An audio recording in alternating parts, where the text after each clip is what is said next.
Assalamualaikum warahmatullahi wabarakatuh. Waalaikumsalam warahmatullahi wabarakatuh. Selamat malam, pagi, ataupun siang bagi seluruh sedulur Belaraja dengan setia konten dari Balai TV dengan segmen Balai Horor dan seluruh penonton YouTube dimanapun Anda berada. Berjumpa lagi bersama saya Kiki malam ini yang akan mengajak salah satu narasumber yang akan menceritakan kisah misteri yang pernah dia alami yang akan dibagikan kepada kita semua. Namun sebelum itu saya ingin mengingatkan seperti biasa tidak bosan-bosan dukung channel kami dengan cara subscribe, kemudian like, comment, and share supaya kita lebih semangat lagi membuat konten-konten ke depannya. Karena tanpa dukungan kalian semua, ini tidak akan jadi apa-apa. Baik. Dan tidak lupa juga saya mengingatkan kita untuk selalu menjaga protokol kesehatan di zaman yang sedang gawat begini, di masa pandemi. Kita harus saling menguatkan satu sama lain, mengingatkan bahwa virus ini harus kita lawan, kita harus sama-sama bertarung melawan virus corona ini. Baik, langsung saja kita berkenalan dengan salah satu narasumber kita. Kali ini adalah Kang Nunu. Selamat malam Kang Nunu. Malam Kang. Baik. Kang, punten ini. Ya. Biar enak aja Kang. Kayak dibuka banyak nih. Ya, silakan. Tanpa bermaksud melanggar prokes ya, tapi agar kita lebih enak lagi ngobrol. Tapi kita tadi sudah menjalankan prokes, kita pakai masker. Udah tes, rapid test dan lain sebagainya. Alhamdulillah ya. Saya sudah vaksin juga 2 kali. Jadi kita selalu menjaga prokes. Nah, tadi saya sudah berbicara pada sedulur semua bahwa malam ini saya mengajak Kang Nunu ini ke sini untuk berbagi cerita. Karena kemarin tuh saya dapat bisikan dari kawan-kawan bahwa Kang Nunu ini ada cerita-cerita yang kayaknya menarik kalau dibagikan. Itu ceritanya kalau tidak salah berhubungan dengan hobi Kang Nunu. Hobi Kang Nunu itu apa itu? Oke. Jadi sebelumnya saya perkenalkan diri dulu nih Kang. Ya kan? Jadi saya itu ya bukan sesiapa dalam hal di sini. Kita lagi sharing masalah yang ada sebagian masyarakat itu juga masih ragu. Ya, sebagian masyarakat kita bicara nggak seluruh masih ragu akan keberadaan makhluk gaib yang dimaksud. Sedangkan di agama kita sudah jelas bahwa makhluk gaib itu salah satu rukun yang harus kita yakini ya bahwa kita berdampingan dengan makhluk. Rukun Islam. Rukun Islam ya. Oke. Nah, jadi bukan rukun Islam, maaf. Iya. Rukun iman. Nah, jadi ya apa Bang? Jadi biar enak aja nih ya. Jadi maksudnya gini Kang. Jadi kembali lagi bukan saya menekankan tapi paling enggak kalau saya pribadi itu bukan orang pintar. Bukan juga cenayang, ahli sihir, psychic ataupun indihome dan lain sebagainya. Itu tadi barusan tolong disensor. Nah, jadi maksudnya gini, pengalaman ini pasti ada awal Kang, ada awal ada akhir dong. Nah, kalau awal itu kita bicara awal pertama melihat hal yang ini nyata nggak sih? Yang gitu. tak kasat mata lah. Tak kasat mata gitu ya, yang benar-benar memang ini nyata nggak sih? Walaupun memang waktu pertama kali itu kejadiannya tahun 1993 Kang. 1993 waktu itu rumah saya dari Kampung Kabembem ya, Balaraja, baru pindah ke Kampung Baru di seberang kali. Ya. Gitu. Nah, karena memang ada space jarak dari Kabembem dan ke Kampung Baru itu. Karena ada kali itu ada kali itu. Jadi kejadiannya itu ketika itu pas pemilu kalau nggak salah ya pemilu. Jadi kita begadang Kang.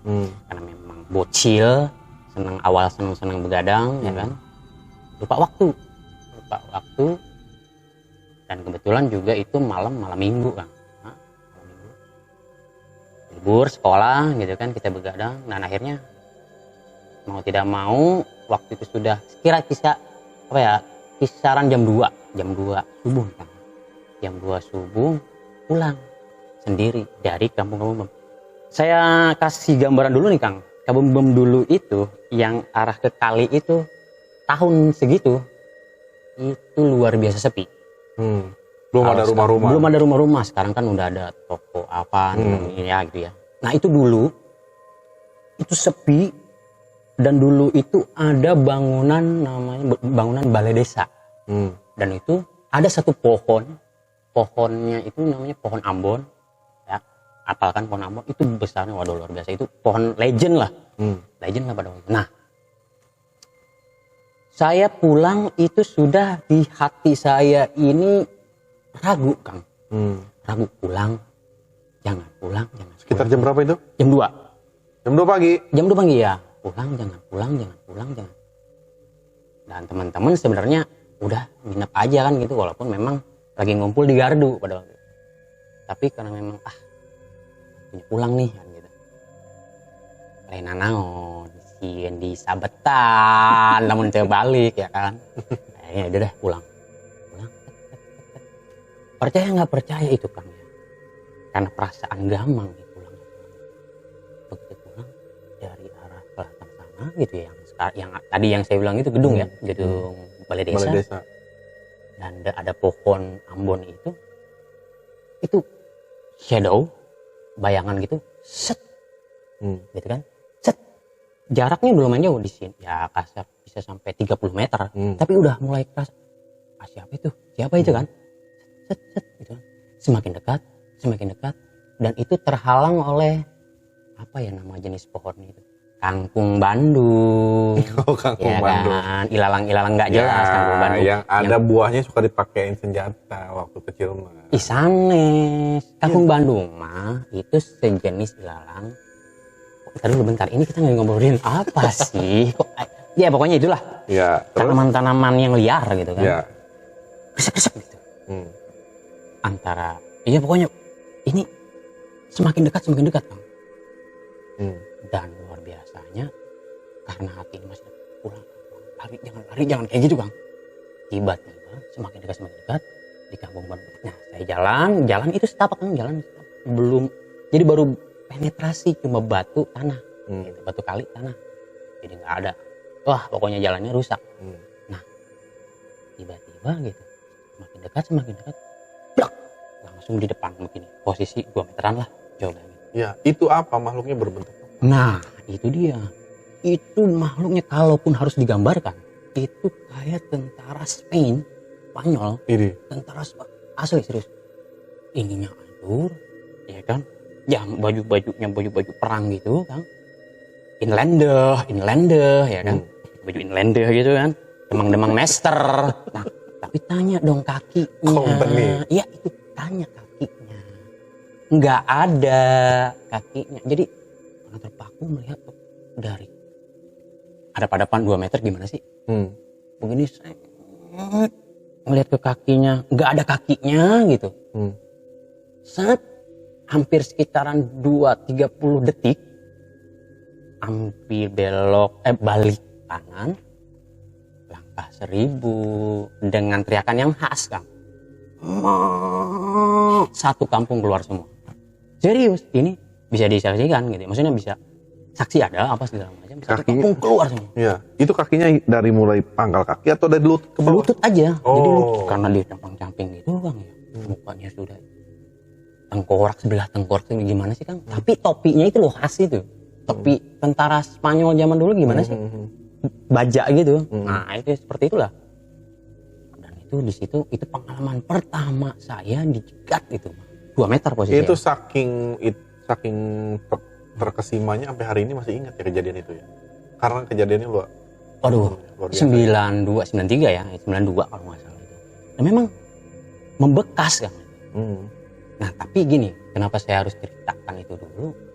Dari awal start itu, entah kenapa makhluk yang tak kasat mata atau gaib itu seakan-akan nempel Kang. Dalam hal sini maksudnya gini, saya jujur saya sendiri nggak seneng, maksudnya bukan nggak seneng, saya nggak suka gitu melihat hal yang harusnya saya nggak perlu lihat gitu. Tapi memang ada beberapa momen yang sering kejadian hal seperti itu, dan itu sebenarnya gini Kang ya, ada kayak power atau apa yang ketika setelah terjadi itu ada dampaknya. Dampak kita lemes lah atau gimana ya kan, jantung berdebar segala macam. Bahkan pertama waktu awal saya sakit kan. Besoknya itu sakit. Taruh ini sadulur belar aja boleh nggak saya merokok sambil merokok? Ini sampai sambil santai gitu kan. Gitu. Santai.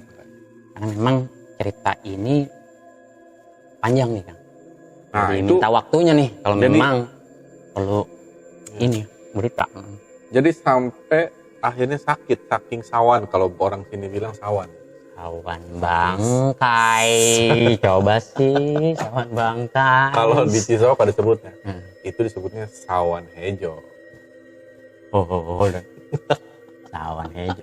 Ya betul. Jadi stuck dia memprok hijau gitu. Ya kayak masuk. Setelah itu sakit. Sakit. Setelah sakit seminggu. Ya seminggu. Saya masih ingat ya. Seminggu Kang sakit. Sakitnya juga panas dingin bukan. Bukan cuma migrain berat yang enggak lalungse, bahasa olahraga itu lalungse. Kasibat itu. Kasibat. That's the point. That's what I mean. Kasibat. Iya. Nah, itu. Jadi berawal dari situ banyaklah kejadian-kejadian lainnya.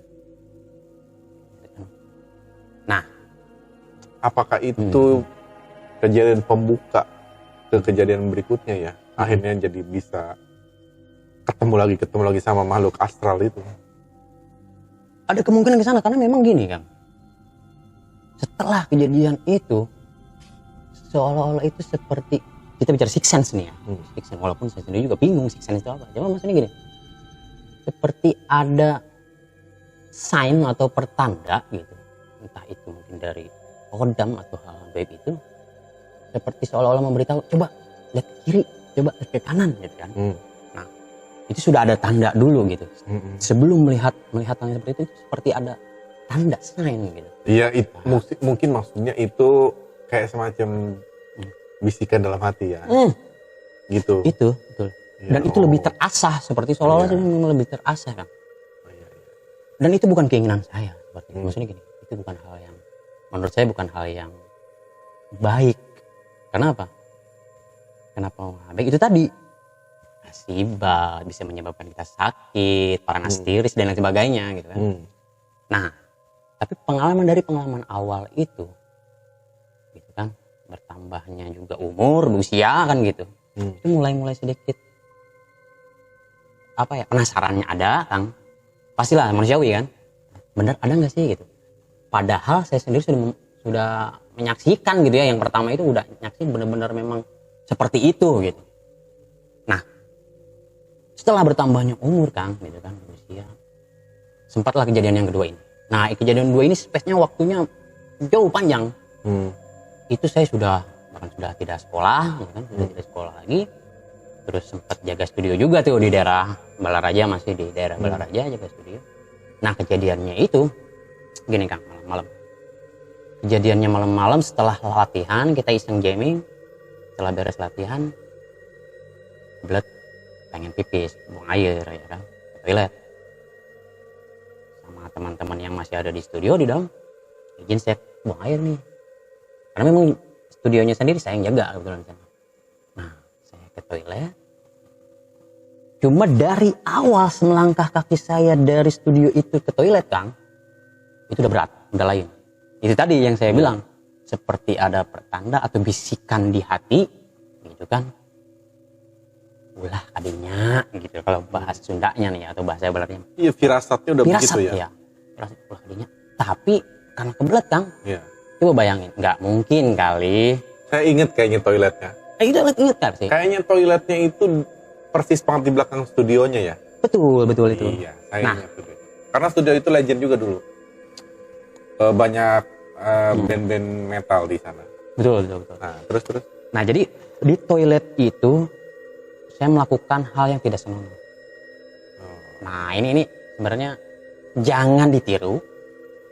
Jangan ditiru, dan kalau bisa buat sadulur anggaplah ini pengalaman aja gitu, jadi pelajaran. Jangan pernah meniru hal ini. Itu pipis atau buang air kecil di luar dari pintu. Zaman dulu ya kita yang namanya nggak peduli gimana sih, yang namanya lagi mencari jati diri, Kang. Nggak peduli dengan norm ya kan, nggak peduli. Tanya dong, pipisnya di luar itu gimana caranya airnya masuk ke dalam lubang toilet. Gitu. Coba sih. Nah itu jangan pernah ditiru, karena hal yang seperti itu, satu, nggak keren. Yang kedua, ternyata itu juga jadi hal yang gimana ya, bukan sih mengundang, cuma paling enggak mungkin karena ini gitu ya, karena hal yang nggak baik seperti itu. Jadi pipis dari luar, airnya gimana caranya masuk ke dalam toilet gitu. Nah ketika lagi pipis di set, posisi gimana sih, posisi lagi terjadi nih, air itu set pertengahan, Kang, tiba-tiba blek di depan. Coba bayangin, tiba-tiba blek pas face to face begini, Kang. Coba bayangin, Kang. Itu bentuk kita bicara bentuk, itu bentuknya rambut semua begini, cuma matanya kelihatan, matanya merah, rambut semua, bajunya putih, rambut semua, cuma rambutnya ini sampai ke kaki, sampai ke kaki, ke ujung kaki, rambut begini. Dan dia itu saya masih ingat, cuma begini doang, bunyinya ini ya, bunyi. Dan itu, Kang, percaya nggak percaya, itu pendengaran kita itu langsung terganggu. Serius ini. Langsung gimana? Tiba-tiba kayak bukan hening, justru kita seperti bahasa Belaraja mah teu boga dedengian. Nggak ada pendengaran apa, cuma bunyi. Oh iya. Kayak storing. Persis seperti itu. Budak gitu ya. Posisi begini. Dan itu dia ngeluarin sound cuma. Itu masih ingat saya.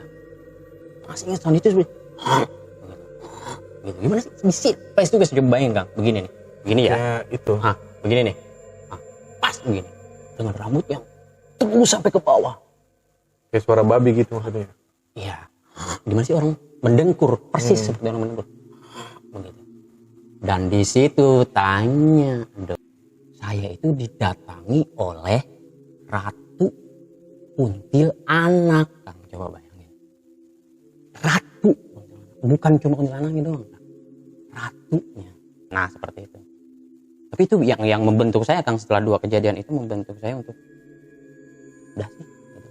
Masing-masing baik gitu. Walaupun memang sering, Kang, menampak itu tadi bisikan hati.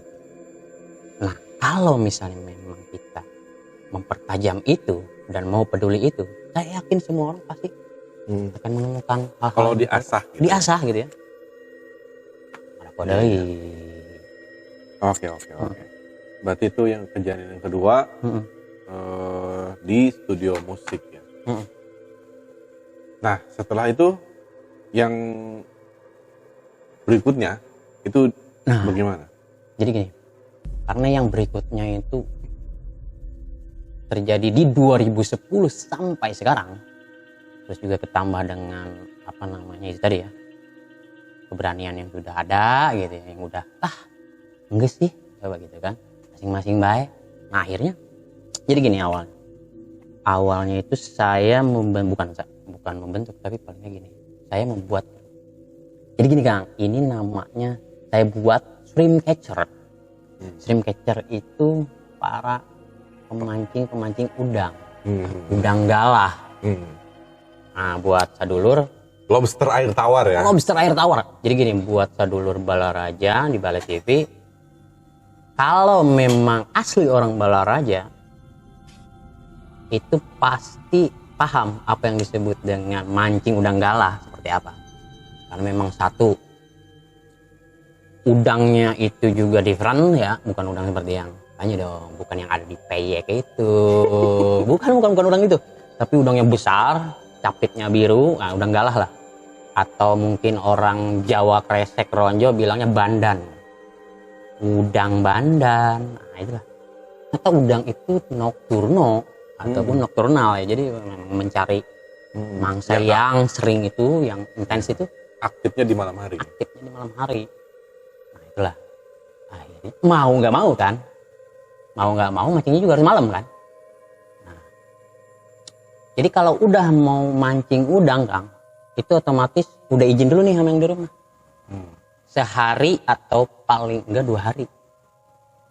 Orang rumah kan bingung. Terus tidurnya apanya? Enggak. Kita ada di lokasi di kali. Jadi lokasinya gini, udang gala itu adanya di kali yang besar, belum terkontaminasi limbah dan lain sebagainya. Pokoknya masih alami, masih terjaga biotanya gitu kan, nggak ada limbah segala macam. Nah itulah di sana. Dan lokasinya setelah semakin ke sini sudah semakin sulit. Jadi akhirnya kita nyari spot yang memang yang masih ada lah gitu. Dan itu lokasinya jauh Kang dari sini.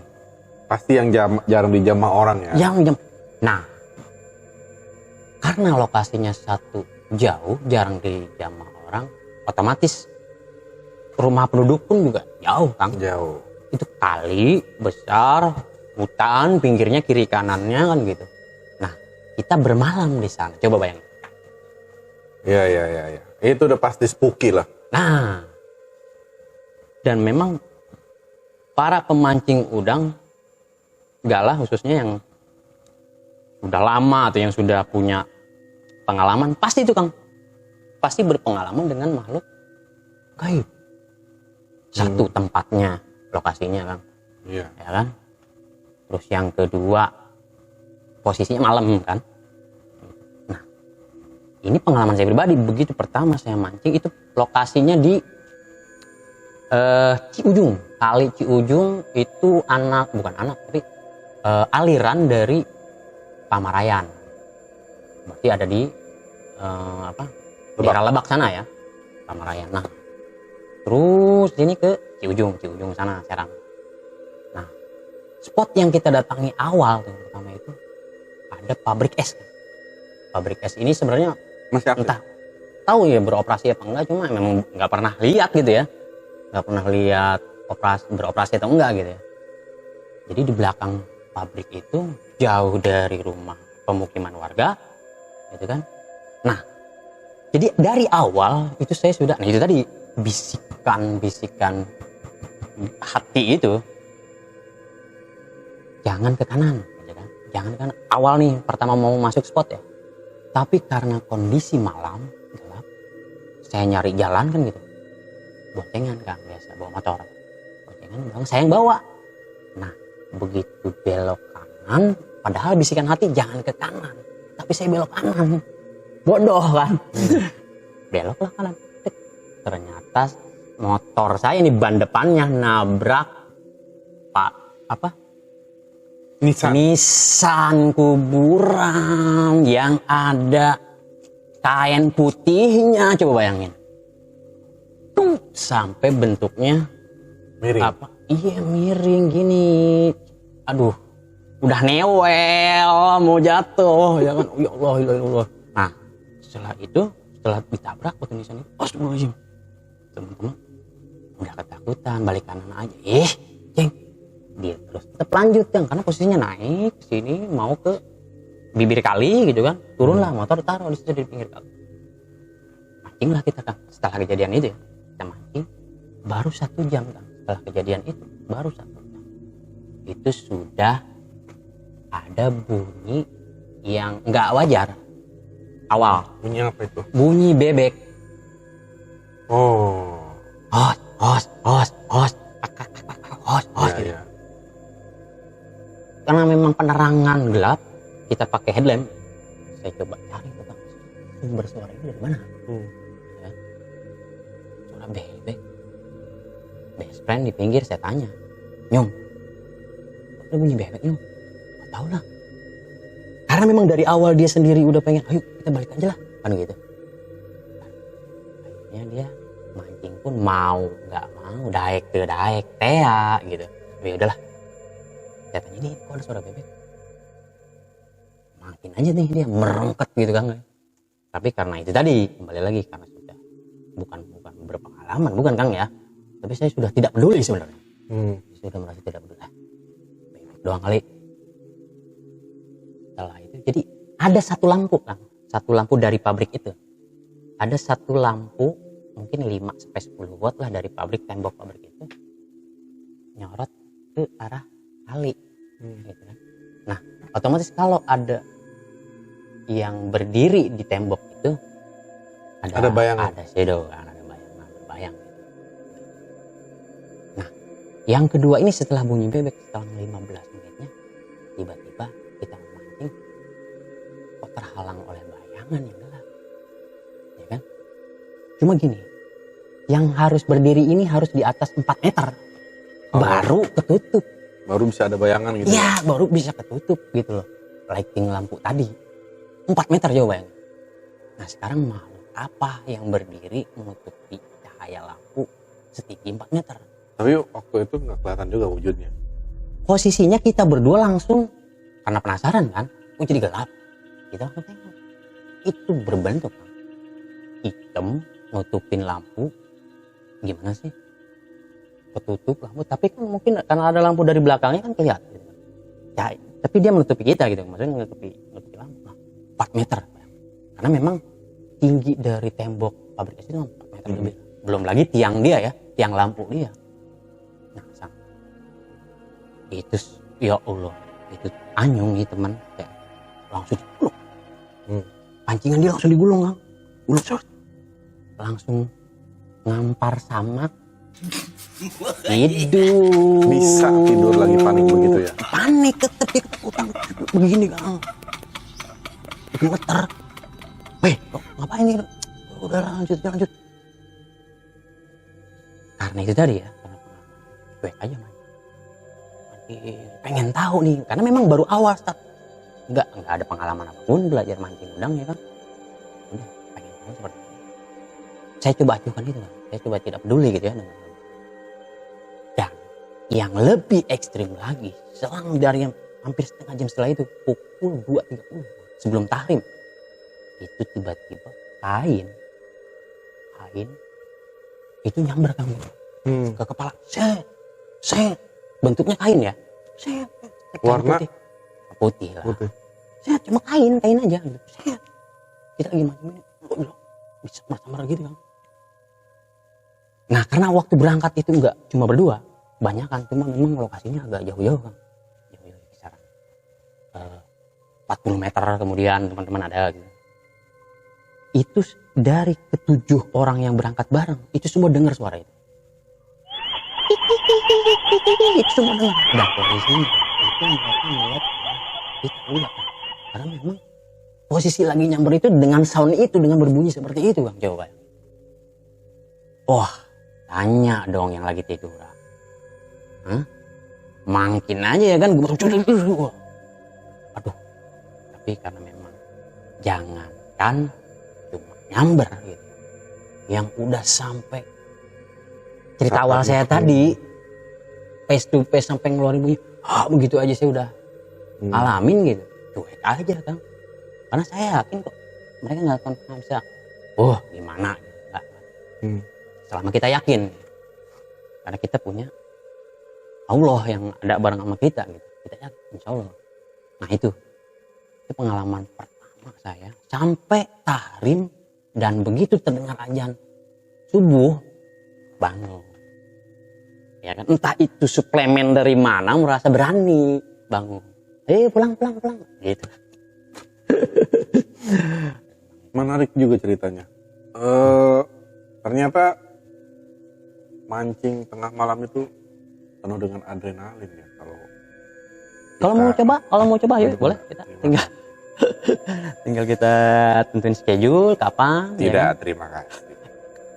Artinya mancing karena mancing malam hari ya, jadi penuh dengan godaan-godaan di dunia seperti itu.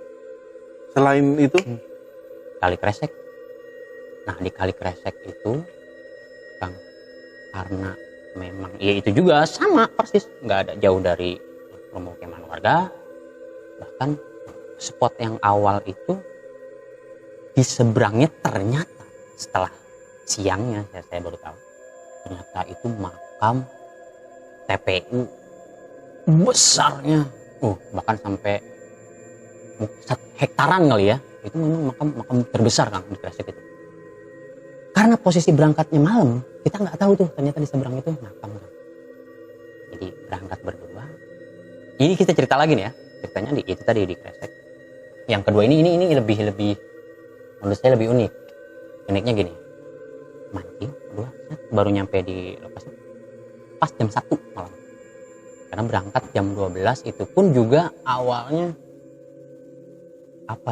bercandaan. Berani nggak mancing nih? Jam 12 malam nih, malam Jumat. Serius. Malam Jumat jam 1 malam, berani nggak nih? Jadi udah kayak kalau dulu challenge. Nah, kalau dulu itu lagi hebohnya dunia lain kalau di lain kayak gitu-gitu Kang. Jadi bercandaannya seperti itu. Siapa takut? Berangkatlah berdua aja. Nyampe di lokasi, settingan kita pasang, mancing. Itu posisinya nih kalaupun harus saya gambarkan. Di kiri saya itu rimbunnya pohon bambu. Di kanan saya ini ada satu pohon rangdu atau kapas ya. Kapas. Bukan kapas ya. Kapuk. Rangdu. Itu dia pohon itu. Cuma bentuknya aneh Kang. Pohon itu seperti menjuntai ke arah kali gitu ya, ke arah sungai begini. Gimana sih? Seperti kayak ada tempat orang duduk gitu loh di pohon itu, di batang pohon itu, karena dia doyong melendoy gitu. Gimana sih ya kan? Seperti ada orang duduk di situ. Cuma itu namanya malam gitu datang dan itu ternyata di seberangnya itu Kang, karena kita nggak tahu ya. Setelah paginya ataupun setelah siang itu, setelah beberapa kali datang ke sana ternyata itu makam, baru tahu. Jadi yang pertama itu saya datang ke sana, settingnya sudah dipasang. Yang pertama itu ya setelah jam 1 setengah 2-an lah, itu ada bunyi akan kapal drum kan, drum ya, drum didorong ke kali, bunyinya seperti apa sih? Gitu kali ya, soundnya. Gitu. Nah, otomatis kaget dong kita yang di seberang, karena itu bunyinya ada di seberang.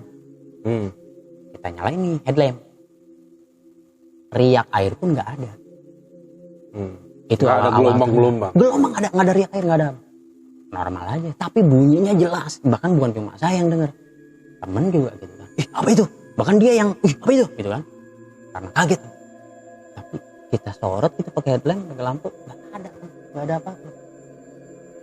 Nah, setelah itu per detik ya, setelah saya ngomong nggak ada apa-apa, tercium aroma yang tidak sedap. Coba bayangin. Bang. Ya. Biasanya kan baunya bau melati kayak gitu-gitu. Itu masih enak Kang, ya kan? Anggap aja lah minyak refill gitu kan, minyak melati, anggap lah gitu. Jadi enggak bau busuk ya. Bang, itu dia rotten flesh. Pasti seperti itu ya, rotten flesh, daging yang busuk seperti itu. Aduh, masya Allah. Dan itu lama Kang, hampir 15-20 menit kita nyiumin itu aja. Penasaran kan, ini apa sih? Saya pengen tahu. Kalau memang ada jasad binatang atau apa gitu, nggak ada lah, nggak ada. Begitu seolah-olah itu ada pas di depan hidung. Mencekam kan, itu belum apa-apa. Nah tadi itu bisikan hati yang memang niat atau tidak niat ketika karena sering bersinggungan dengan orang tersebut itu ada. Jangan lihat ke kanan, jangan lihat ke kanan. Yang rimbun tadi itu apa? Rimbunnya pohon bambu kan. Tapi hati walaupun bicara seperti itu nih, ini apa? Leher pengen noleh aja gitu Kang. Kita lihat, loh, ternyata menyaksikan kita berdua bentuknya. Masih ada iketannya Kang, coba ya.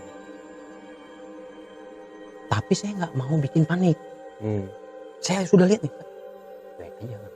Karena saya pikir, nggak mungkin juga dia ya kan, gimana. Walaupun cuma nyaksin aja kita begitu Kang. Begini, cuma aja di bawah pohon bambu, coba bayangin Kang. Nah, Tapi karena itu tadi bau busuk tadi itu nggak mau hilang, akhirnya saya bercandain Kang, karena itu tadi yang saya bilang lagi demam-demam dunia lain tadi ya. Nyung, di depan ada kamera, sebelah kiri ada kamera, kanan ada kamera. Kalau nggak kuat lambaikan tangan. Beberapa detik saya mengucap seperti itu, orangnya sudah nggak ada, lompat, lari, ketakutan, lari. Saya ditinggal di lokasi, coba bayangin. Alat pancing yang berserakan, motor ada di bawah, dia lari ninggalin saya Kang. Oh, ya Allah. Tapi itu masih ada. Itu tadi yang sini masih ada. Saya beresin, saya lihat masih ada. Benar-benar nyaksiin, nggak mau pergi. Sampai penasaran ini sebenarnya asli, ini sebenarnya bener makhluk gaib atau mungkin buatan para petani atau apa gitu, atau misalnya orang iseng gitu kan? Kayak scarecrow. Nah itu tadi scarecrow, ngusir manuk, peking haji, ya kan? Scarecrow dalam kurung adalah begig sawah. Begig sawah. Ternyata tapi bukan. Itu bukan. Kenapa saya bilang gitu? Nah setelah beres, setelah lampu saya nyalain motor, begitu saya tengok, begitu ada cahaya dari motor, nah di sana saya sudah meyakinkan diri saya, tapi nggak ada. Maaf, mungkin setelah kejadian pertama, kedua, ketiga dalam hidup saya nih Kang, itu yang disebut dengan kasibat itu udah. Jadi udah seperti terbiasa gitu kan. Iya. Jadi udah nggak ada lagi sakit. Iya, kalau yang pertama kan karena fenomena yang baru pertama kali dirasakan, jadi betul. Sampai begitu. Iya. Ceritanya seram sekali, sedulur.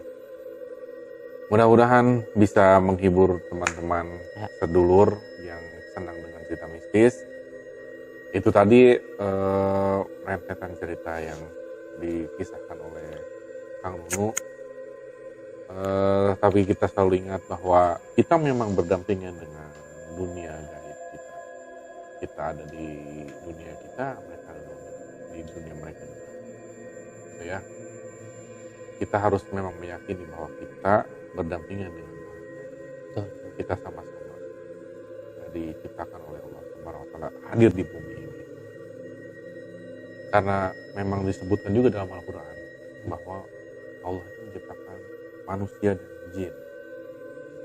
Itu yang tadi disaksikan oleh rekan kita Kang Nunu ini, itu mungkin golongan jin tadi. Mudah-mudahan kita dijauhkan dari godaan-godaan makhluk-makhluk tersebut. Kita harus selalu menjaga ketakwaan kita, keimanan kita. Gitu. Mereka menampakkan diri mungkin juga bagian dari eksistensi mereka juga. Bahwa mereka memang ada di kita. Oke. Terima kasih. Saya dan seluruh kru yang bekerja di Bale TV mengucapkan terima kasih atas partisipasinya, atas subscribe-nya, atas like-nya, komen-nya, dan share-nya. Kami menghargai itu. Kita berjumpa lagi, semoga kita diberikan umur panjang. Amin. Selalu jaga protokol kesehatan, mudah-mudahan kita dihindarkan dari penyakit di masa pandemi ini. Amin. Terima kasih. Assalamualaikum warahmatullahi wabarakatuh. Waalaikumsalam.